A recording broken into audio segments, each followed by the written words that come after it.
For a long time, I believed my life was the result of countless deliberate decisions. Looking back, I see something far less flattering. Most of what I called choice was simply momentum. Morning exposed it more clearly than any other part of the day. Before I had fully arrived in my own awareness, my hand was already reaching for the phone. I never questioned the movement.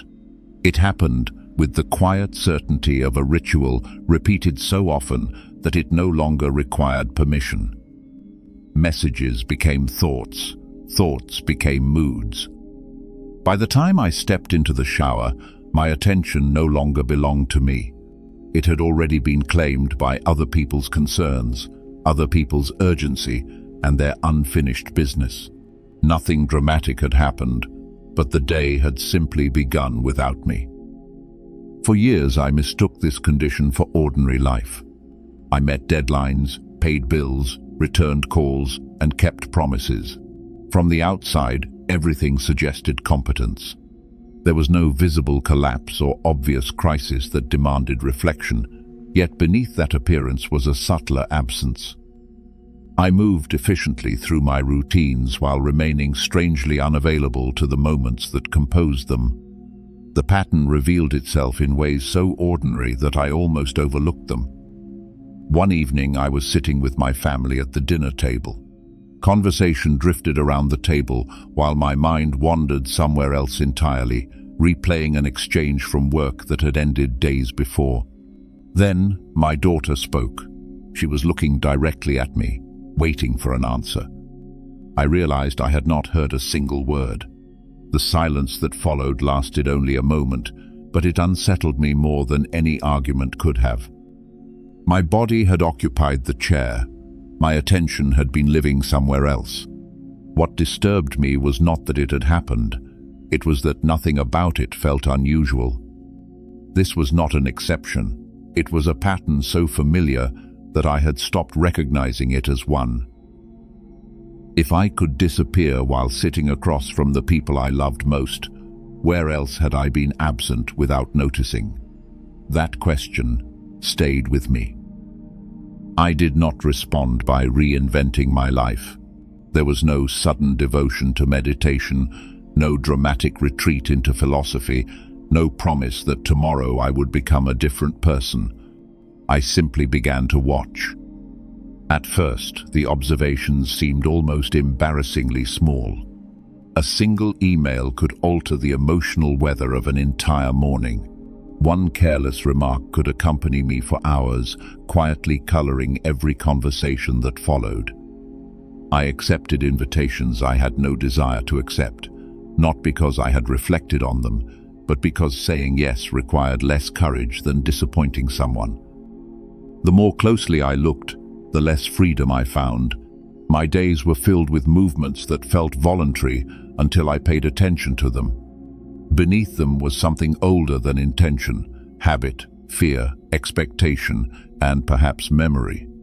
I had mistaken familiarity for agency. Around that time, I returned to Gurdjieff with different eyes. For years, his claim that human beings live in a state of sleep had struck me as exaggerated, almost theatrical. I imagined he was speaking about mystical ignorance or some hidden condition beyond ordinary experience. I had misunderstood him. The sleep he described was astonishingly practical. A person can hold conversations, build a career, raise children, solve complex problems, and still pass through the day without ever becoming fully present to any of these. Outwardly, nothing appears wrong. Life functions, responsibilities are met, decisions are made. Yet, beneath that appearance, life is completely missed. There's no genuine experience of what is actually happening around. I just kept on going like a machine. The machinery of personality continues its work with remarkable efficiency, drawing upon old fears, familiar desires, inherited assumptions, and emotional reflexes accumulated over a lifetime. These responses resemble deliberate decisions. We experience the movement and mistake it for authorship. What unsettled me was not the possibility that this description applied to other people. It was the growing suspicion that it described me with uncomfortable precision. The first experiment I tried would have sounded almost absurd to anyone expecting profound practice. I decided that for the first hour after waking, I would not touch my phone. That was all. Nothing mystical, nothing heroic. Only 60 minutes reclaimed from a habit that had become almost invisible. The first morning surprised me because I didn't experience peace. I experienced resistance. My hand continued reaching toward the bedside table as though it possessed intentions of its own.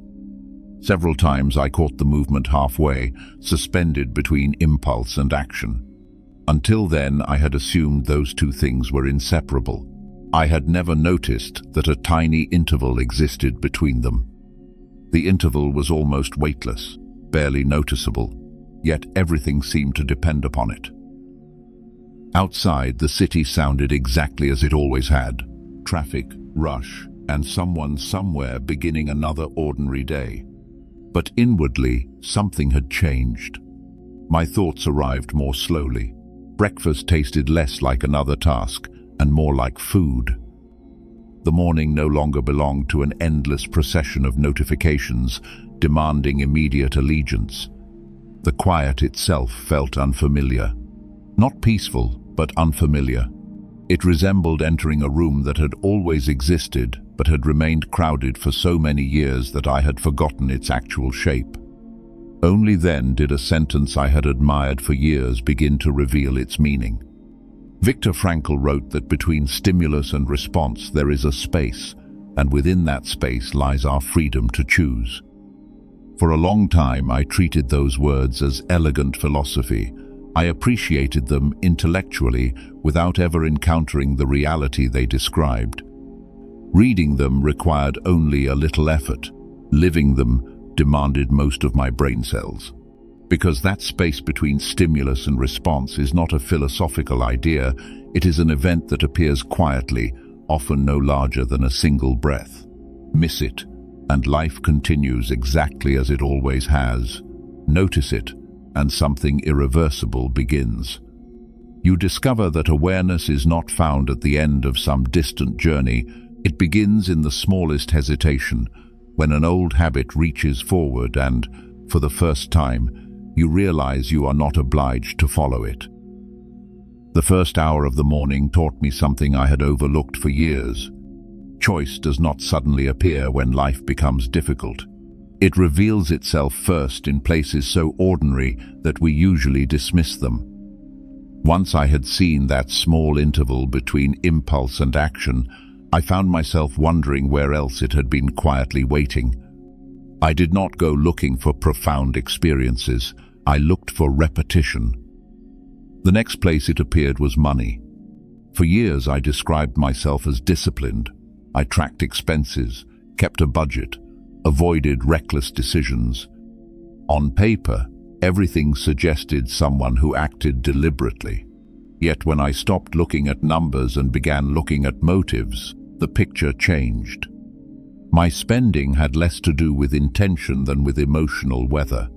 Some purchases arrived after exhausting days, carrying the promise of relief. Others appeared when I felt uncertain, as though acquiring something tangible could momentarily settle an inward restlessness that had nothing to do with the object itself. At other times, I postponed opening my bank account because I already suspected what I would find. Avoidance had become its own financial strategy. Nothing about these habits was irrational. They were deeply human.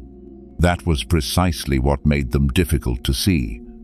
The mind possesses a remarkable talent for turning emotional necessity into logical explanation.